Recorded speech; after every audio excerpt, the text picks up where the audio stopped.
네, 우리 새해 첫 주일에 하나님께 예배드리시는 사랑하는 성도님들 위해 주님의 은혜가 평강이 넘치시기를 축복합니다.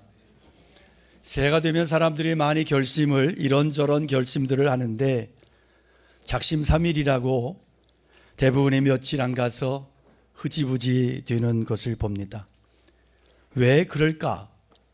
본질적인 변화 없이 외적인 변화만을 추구하기 때문에 그렇습니다. 많은 사람들이 부흥을 숫자로 이야기합니다. 교인이 늘어나고 헌금이 늘어나고 건물이 커지면 부흥이라고 생각합니다. 그러나 성경이 보여주는 참된 부흥이 있는데 그것은 거듭난 사람들, 그리스도를 닮은 사람들, 변화된 사람들이 늘어나는 것입니다. 본질이 거듭난 그리스도인들이 모여서 하나님의 영광을 드러내는 공동체가 되는 것입니다. 우리 신자들의 오해가 성령 받고 은혜 받으면 소위 만사형통한다는 식의 믿음이에요. 그러나 바른 믿음은 문제가 없는 게 아니에요. 여전히 문제도 있고 갈등도 있어요. 그러나 성령님께서 은혜 주시면 넉넉히 갈등과 문제를 해결할 수 있는 능력을, 지혜를 주시는 줄로 믿습니다. 그래서 이 땅에 있는 교회 중에 어떤 교회가 좋은 교회냐? 세상에 문제 없는 교회는 없습니다. 중요한 것은 문제를 해결할 수 있는 힘을 가진 교회입니다. 건강한 몸은 질병의 바이러스를 넉넉히 이겨내는 것처럼 건강한 교회는 시험과 문제를 성령과 믿음으로 능히 이기고 해결하는 교회인 것입니다. 사도행전의 역사는 성령 강림 이후에 강력한 핍박과 고난으로 시작이 되는데 그러나 밖으로는 말도 못할 시험과 고난이 이렇게 몰아치지만 교회 안의 상황은 전혀 흔들리지를 않습니다. 오히려 교회가 더 크게 기도하고 더 하나님 앞에 성령의 충만함을 힘입어서 담대하게 그렇게 하나님의 말씀을 전했습니다. 외부의 핍박에도 불구하고 오히려 더 믿음이 단단해지고 견고해지고 교회 안에 참된 부흥이 일어났습니다. 오늘 본문은 외부적인 핍박과 환난 후에 교회 안의 모습을 보여주는데 그 내용이 충격적입니다. 믿는 무리가 한 마음과 한 뜻이 되어 모든 물건을 서로 통용하고 자기 재물을 조금이라도 자기 것이라 하는 이가 없었대요. 말이 됩니까? 그런데 성경에 기록된 진리입니다. 오히려 더 단단해지고 더 건강해지더라. 그래서 더 하나가 되고 더 충만해지고 성령으로 충만한 교회의 모습은 분열이 아니라 하나를 이루는 거예요. 마귀 역사와 성령의 역사가 구분되는 바로미터가 뭐예요? 분열이냐 통합이냐예요. 마귀 역사는 항상 갈라쳐요. 항상 분리를 시켜요. 가정도 깨고 교회도 깨고 공동체도 깨고 다 깨요. 성령의 역사는 회복시켜요. 하나로 회복되게 해요. 그래서 부부 사이에도 성령 받으면 부부싸움을 안 하는 거야. 아직 부부싸움 하세요? 7, 80이 되셔서도 성령 받으세요. 교회가 성령으로 충만하면 사랑으로 하나가 됩니다. 성령 충만은 신학적으로도 사랑 충만이에요. 오늘 본문의 초대교회 모습이 바로 하나님께서 원하시는 교회의 모습이고 이 속에 건강하게 부흥하는 부흥의 비결이 담겨져 있습니다. 올해 광복교회 표어가 새 성전 위에 세우는 하나님의 부흥 공동체예요. 첫 주일을 맞아서 이 말씀을 통해서 어떻게 공동체가 되어야 되는지 우리가 함께 말씀을 통해서 그 원리를 발견했으면 좋겠습니다. 먼저 오늘 본문 32절 첫 부분을 보면 믿는 무리가 한 마음과 한 뜻이 됐대요. 한 마음 한 뜻. 여기에 한 마음은 카르디아라고 하는 단어이고요. 한 뜻은 푸시케라고 하는 단어예요. 네, 한 마음은 이렇게 한 마음과 한 뜻이 됐다. 카르디아는 마음의 중심이고요. 그다음에 푸시케는 영혼, 생명 그런 뜻이 있어요. 그러니까 몸도 마음도 영혼도 신앙도 하나가 됐다. 무슨 얘기냐? 단순히 그냥 모이면 기도하고 예배드리고 그 다음에 흩어지면 남남이고 이게 아니란 말이에요. 오늘 한국교회 가장 큰 문제가 뭐냐? 분열이에요. 분열. 제가 어릴 때 어른들 보면서 충격받은 것이요, 그냥 교회 심심하면 싸워. 심심하면 애들 앞에서도 싸워, 어른들이. 근데 기도는 엄청 열심히 해. 잘 싸우는 사람이 기도도 잘하더라고. 힘이 남아서 그런가. 한마디로 싸우면 싸움이고 기도해서 복 받으면 장땡이다, 이런 거예요. 기도한 만큼 싸우고 열심히 예배드린 만큼 욕심을 부리고, 너무 기가 막히잖아요. 제 어릴 때는 예배 마칠 때 구호를 쳤어요. 모이면 기도하고 흩어지면 전도하자. 많이 들어보셨죠? 그거 했어요. 근데 제 눈에 비친 교회 모습은 모이면 싸우고 흩어지면 험담하자, 막 이렇게 들리는 거예요. 여러분, 초대교회는 한 마음 한 뜻이었어요. 그렇다고 초대교회 구성원이 특별했냐? 아니요, 전혀. 거기에는 로마인, 헬라인, 유대인, 원수지가 아니야. 그렇게 앙숙일 수 없어. 거기에 노예, 주인의, 남녀노소, 흑인의, 백인의, 황인의, 귀족의, 천민의 다 섞여 있는데, 그런데 거기에 한마음 한뜻이 됐다. 놀랍지 않아요? 성령이 임하시니까, 교회 속에 그리스도의 능력이 은혜로 충만하니까 이런 역사가 일어났다는 거예요. 저는 이 나라 생각할 때마다 가슴이 아픈데, 과거에 비하면 얼마나 살기 좋아졌어요. 그런데 많은 사람들이요, 우리나라 좋은 나라 이렇게 생각 안 해. 우리나라 나쁜 나라라고 얘기해. 늘 불평불만이 많아. 서로 생각이 달라서 하나 되지 못하고. 여러분, 이렇게 뉴스 보면 속상한 사람들은 뉴스 보지 마. 그거 보면서 맨날 죽일 놈 살릴 놈 막 이러지 마라. 그리고 여러분 생각에는 막 그러면 나라 망할 것 같지만 여지껏 그렇게 왔어. 여지껏 그래 쌈박질하면서 왔어. 그러니까 너무 나라에 대해서 너무 그렇게 걱정하지 마라. 그냥 주님 바라보고. 할렐루야. 어떤 교회는 서로 야당 여당 막 싸우고요, 막 장로님들끼리도 막 싸우고 막 이래. 수준을 좀 높이세요. 그리스도 중심으로. 그래서 자꾸 이렇게 하나 되지 못하고, 가정 안에서도, 부부 사이에서도. 그러니까 예수님께서 세상 떠나기 전에, 십자가 지시기 전에 제자들에게 기도하시는데요, 요한복음 17장에 보면 나는 세상에 더 있지 아니하오나 그들은 세상에 있사옵고 나는 아버지께로 가옵나니 거룩하신 아버지여 내게 주신 아버지의 이름으로 그들을 보존하사, 따라합시다. 우리와 같이 그들도 하나 되게 하옵소서.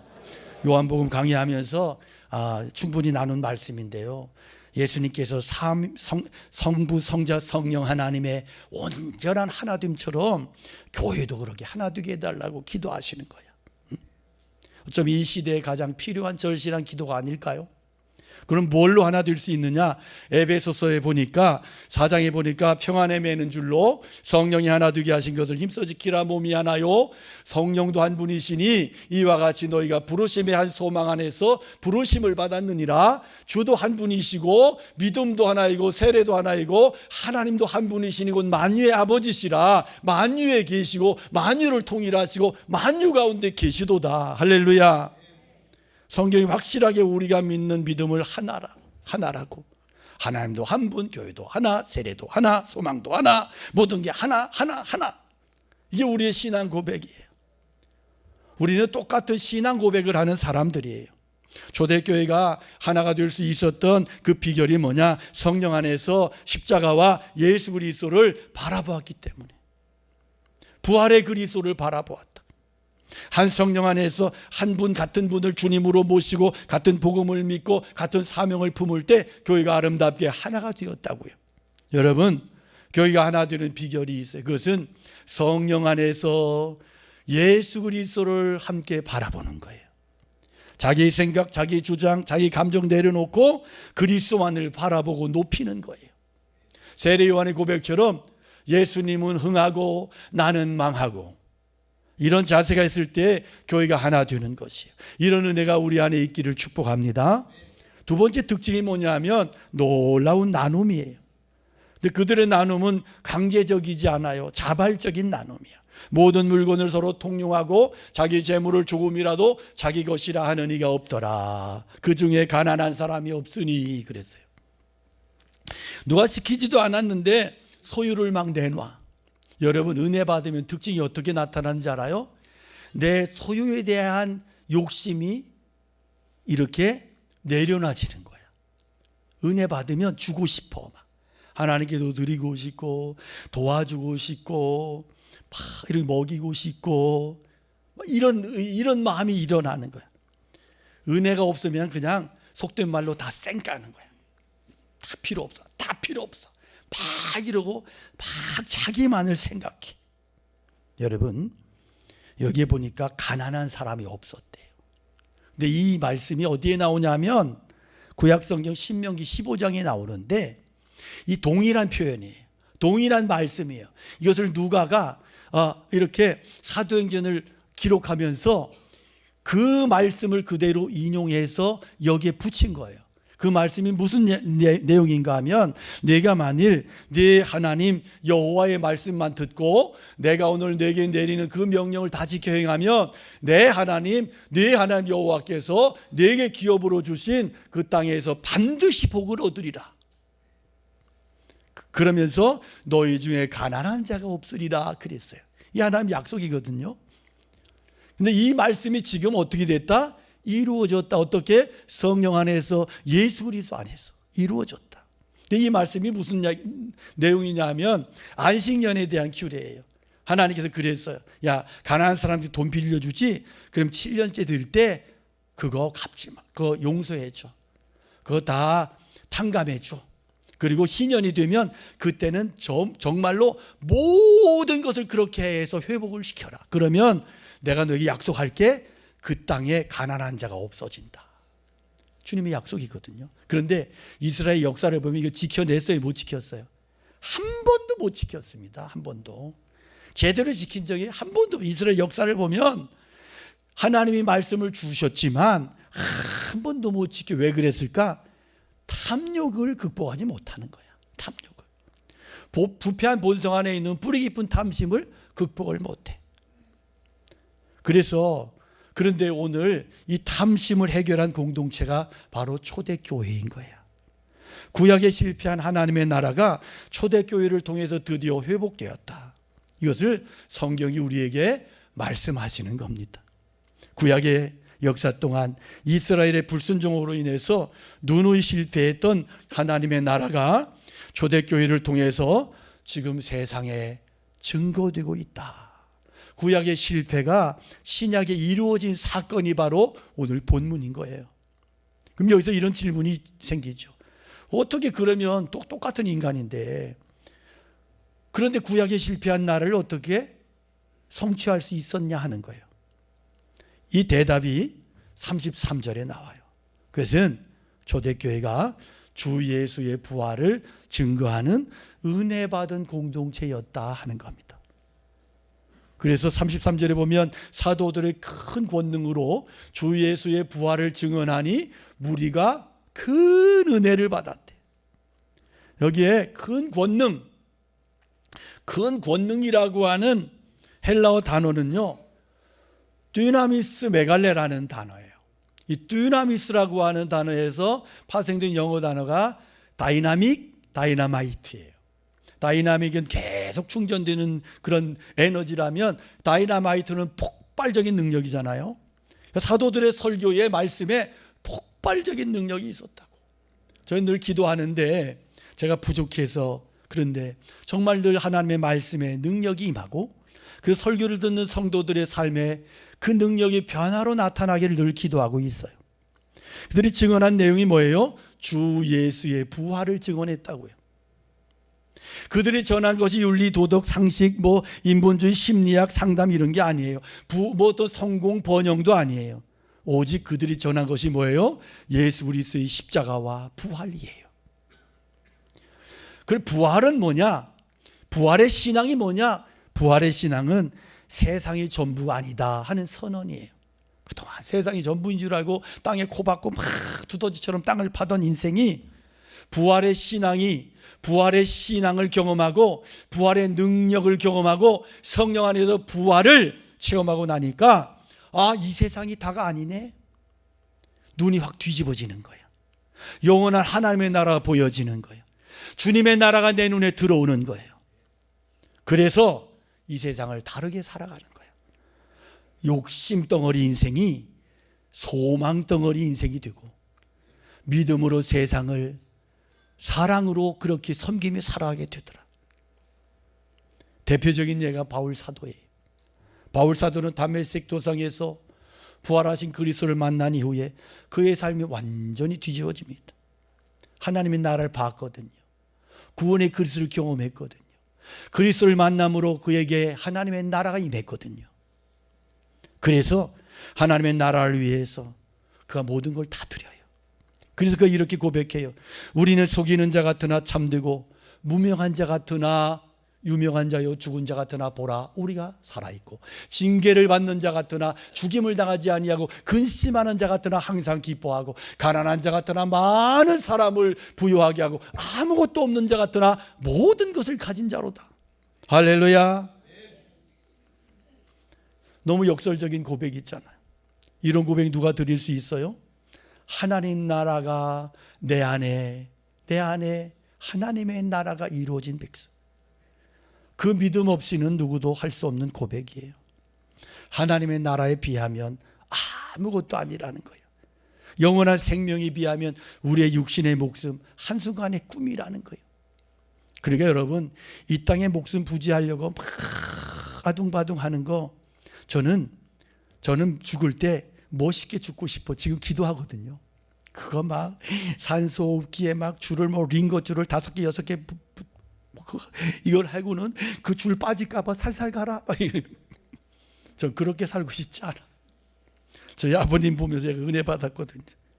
네, 아버님 돌아가실 때 그러셨어요. 내가 이제 살 만큼 살았고 이젠 주님 만나러 간다. 그러더니 그냥 그렇게 가시더라고. 끝까지 나를 위해 찬송을 불러다오. 근데 이게 찬송을 한 3시간 정도 아버지 앞에서 했더니 목이 다 쉬었어. 아버님이 찬송 소리를 듣고, 주 안에 있는 나에게 단 근심이 있으랴 찬송을 드리면 아버님이 막 지휘를 하셔. 돌아가시기 직전에 지휘를 하셔. 나중에 일주일 지나니까 힘이 떨어지니까 이렇게 누운 상태에서 팔을 이렇게 올리셔. 그리고 얼굴이 환해지시고. 그래서 제가 너무 은혜를 받고 감동을 받았어. 여러분, 연세 높으신 분들 너무 불안해하고 막 그러지 마라. 영생을 믿고 주님의 나라가 임한 사람은 담대하게 사는 거예요. 뭐 이 땅 위에서 세상 사람들은 불신자들은 그래요. 개똥밭에 굴러도 이생이라고. 아이고, 개똥 무덤 들어준 뭔 이생이야. 주님의 나라가 예비되어 있는데. 할렐루야. 그래요. 부활을 믿으면 세상이 거꾸로 보여. 그래서 믿지 않는 사람들과 다르게 살 수밖에 없더라. 본문에 큰 은혜를 받고 나니까 부활의 신앙이 들어갔어. 부활을 통해서 새로운 나라, 하나님의 나라가 보여졌어. 그래서 거꾸로 살아갔다. 거꾸로. 돈주머니 풀어놓고 눈이 바뀌는 거예요. 기독교는 눈이 바뀌는 운동이야. 여러분, 그래 세상이 다인 줄 알고 막, 그럼 어떤 분은 할머니가 돌아가셨는데 자리를 들쳤더니 6천만 원이 넘게 나왔대. 그런데 매일같이 굶고 살았어. 그거 가지고 그냥 마시는 거나 드시다 가셨으면 너무 안타깝잖아. 자식들이 그것도 서로 발견한 놈이 더 먼저 갖는다고 쌈박질하고 돈 찢고 막 난리를 쳤다는 거야. 왜 이래요? 왜 이렇게 살아? 이렇게 부끄럽잖아. 여러분, 물론 돈 버는 거 쉽지 않아요. 돈 벌 때 수고 생각하면 돈 아까워서 못 쓰지. 그걸 어떻게 헌금을 해? 초대교회 보니까 그런 게 아무것도 중요하지 않아. 소유를 내놔. 너희들이 있어. 막 밭을 팔고 집을 팔고, 집은 안 팔은 것 같아. 사느라고 부동산을 막 팔고 내놔. 그러면서 거기에서 하나님의 나라를 경험하는 거예요. 여러분, 지금이나 예나 지금이나 돈 귀한 거 그래요. 돈 귀하죠. 그런데 하나님의 나라가 더 귀한 거야. 이게 성도의 믿음인 거야. 저는 늘 하나님 앞에 많이 드리고 싶은 사람이에요. 성전을 예배당 지면서도 그렇게 기도했어요. 하나님께서 은혜로 이렇게 아름답게 예배당 건축하게 하셨어요. 그런데 보니까 하나님 앞에 아낌없이 열심히 헌금 드린 분들이 훨씬 은혜를 더 받아. 은혜가 넘치는 거야. 왜? 하나님의 나라 그 거꾸로 세상을 보고 그렇게 마음이 가치관이 달라지니까 그 안에 행복이 있고 은혜가 있는 거예요. 여러분, 성도는 부활을 믿는 사람들이에요. 그래서 우리가 거꾸로 살기 위해서 날마다 교회로 모이는 거예요. 제대로 된 신앙은 십자가와 부활의 신앙을 믿고 내 이기심과 내 탐욕을 내려놓는 것이 바른 신앙이에요.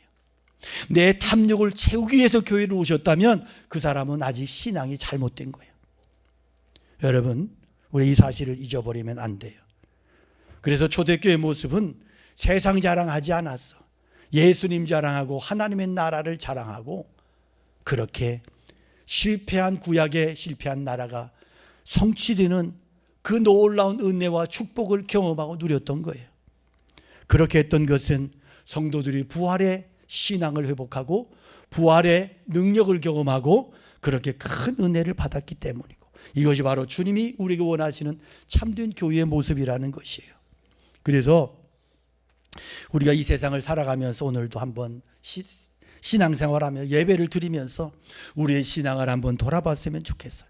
나에게 세상과 그리스도 중에 무엇이 귀한가? 나는 세상 때문에 그리스도가 늘 그리스도 외면당하는 인생을 살지는 않는가? 물론 세상 거꾸로 사는 거 쉽지 않아요. 그런데 성도들의 믿음을 보면 그렇게 살아냈거든요. 무엇보다도 우리의 탐욕이 이것을 쉽지 않아. 탐욕을 이기는 게 쉽지 않아. 그런데 그러기 때문에 거꾸로 살려면 무엇보다 확신이 필요한데, 예수님의 부활에 대한, 하나님의 나라에 대한, 영생에 대한 그 확신, 부활 생명에 대한, 구원에 대한 확신, 이 확신이 있을 때 타락한 이기심을 극복하고 거꾸로 살아갈 용기를, 의지를 가질 수 있게 되는 것입니다.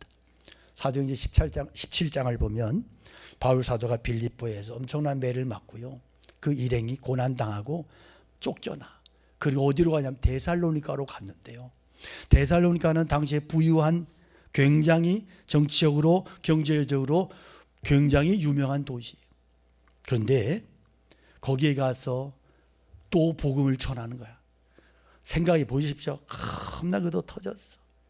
그리고 그 당시에 목욕을 했기 위해서 옷을 바꿔 입었기 위해서 피투성해야 되고 먼지투성, 흙투성해야 되고 얼굴에는 상처가 나가지고 찢겨지고. 그런데 이런 사람들이 데살로니가에 가서 복음을 전하는데 예수의 부활과 예수 그리스도의 십자가와 부활의 복음을 전했더니 어떤 일이 일어나느냐? 데살로니가에 있었던 이 직위가 높았던 사람들, 귀족들, 그리고 그 지역 영향력 있는 사람들이 예수님을 믿는 역사가 일어나. 이것 때문에 유대인들이 눈이 뒤집혔어. 눈이 뒤집혀도 바로 뒤집혀야 되는데 이것들은 거꾸로 뒤집힌 거예요.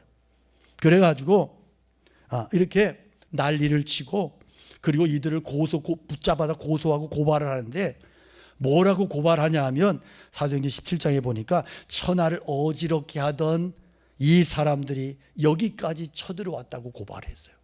그런데 이 문장을 원문으로 직역을 하면 세상을 거꾸로 뒤집어 엎어 놓은 사람들이 여기까지 침입을 했다는 거예요.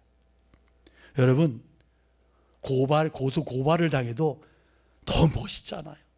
이 정도로 고발을 당하면 얼마나 좋을까? 기껏 고발을 당한 게 사기치고 불륜 저지르고 남의 돈 띄어먹고, 그리고 고발당해. 얼마나 망신스럽고 그 인생이 얼마나 비참해. 그런데 사도들이 고발당한 내용은 저놈들이 세상을 거꾸로 뒤집어 엎는 놈들이라는 거야. 저 이게 너무너무 은혜야 하나님.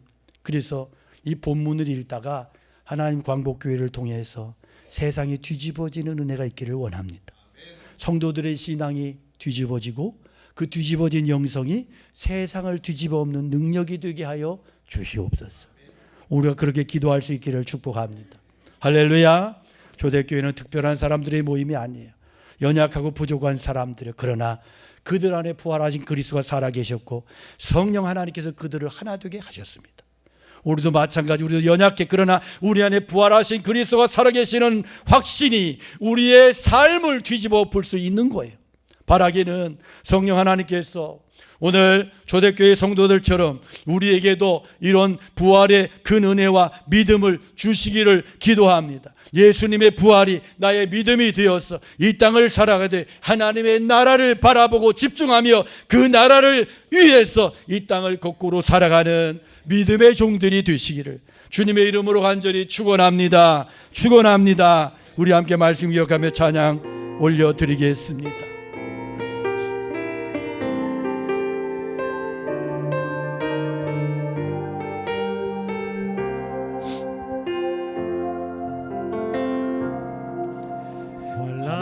가난과 고난 수고로움 속에도 너는 그 믿음을 지켰네.